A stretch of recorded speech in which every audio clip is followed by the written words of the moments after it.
The Bitcoin halving is less than 24 hours away, and this has always led to explosive gains after each halving. Last cycle, guys, you had a 675% increase from the day of the halving. But with the current downtrend of Bitcoin right now, will this time be different? Can we expect explosive gains after the Bitcoin halving, even if we already breached all-time highs? What happens after the Bitcoin halving? And really, what even is it? Let's check out these questions in this video. But as usual, none of this is financial advice. Literally none of it. I'm not a financial advisor. Knowledge. So let's start with what is the halving in simple terms. People, miners, mine Bitcoin, and that's how they get paid. They solve these things called blocks, which is a record of the most recent cryptocurrency transactions. It's similar to a cell in a table of columns and rows. Now, you don't really have to understand this. I'm not going to go too in depth in this detail. It's not really important to this video. But each time one of these blocks are solved, miners are rewarded with Bitcoin. And currently, the current Bitcoin rate for solving each one is 6.25 Bitcoin. And that is how Bitcoin is produced.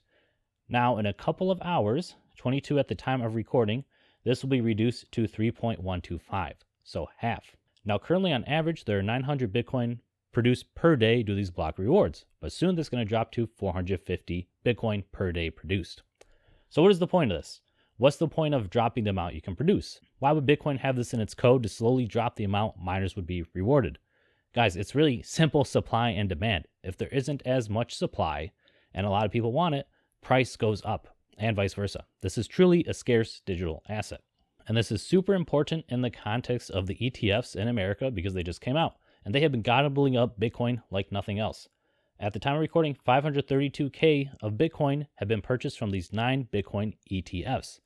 That's 532,000. If we pull up the calculator, right now there's about 19,600,000, let's say 19,700,000 Bitcoin in existence.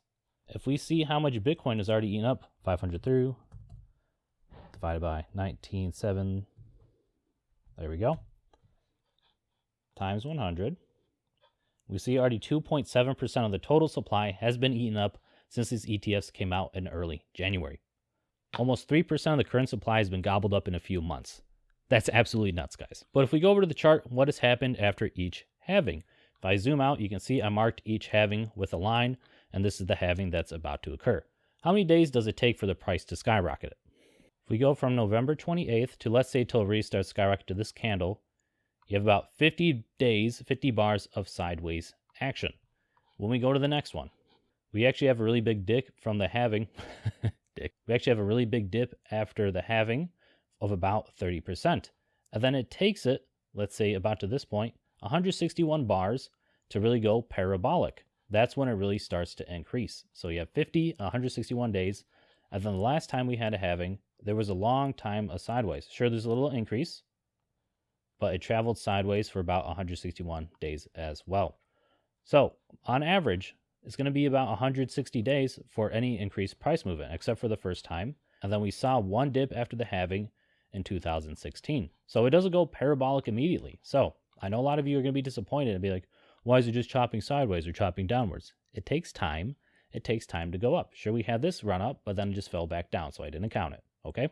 So is Bitcoin going to moon immediately after the halving?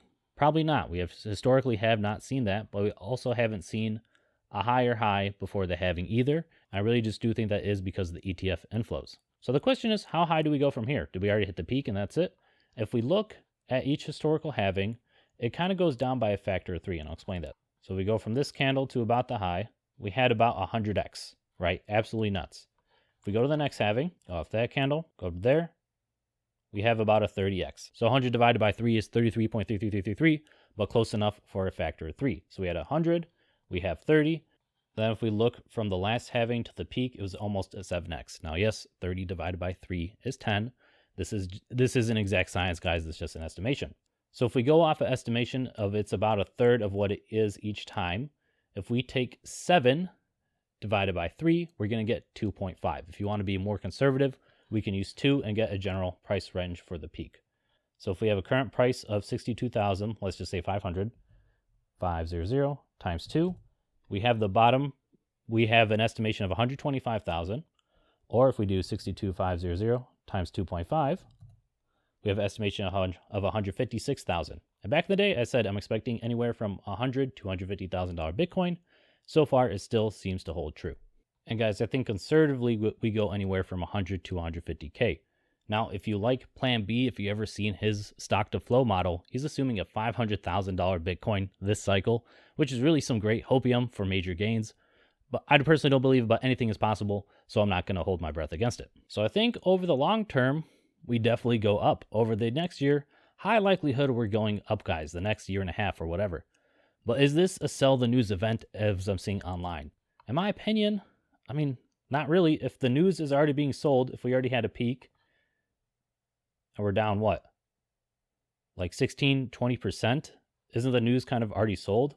We saw the sell in the news event on the ETF. Here's this wick, the week of the ETF, and then we saw like a 20% decline. That's definitely a sell the news event. But if you just held your position, you'd still be way up. You'd have been looking silly if you sold the news and didn't buy back in during the ETF launch. It was, yeah, kind of it was a sell the news event, but you'd still be way up. So I wouldn't be betting that on the halving. Not a bet I'd willing to take. Now you may be wondering, where do we go from here? So I have my Bitcoin cycles indicator on, which I really like. And currently Bitcoin is about at fair value, which they have. But we know during bull markets, 30 to 40% corrections are normal. Even if we look at this point right here, we can see that was a 30% correction. There's some 40s as well. So right now, we're currently at a 16% correction. Where would a 30% correction take us if we really got down that bad? It would take us at a decent level of support right here. I would call this line support zone layer 1. But if it got even worse and we went to a 40% correction, that would take us down to the next support zone right around here.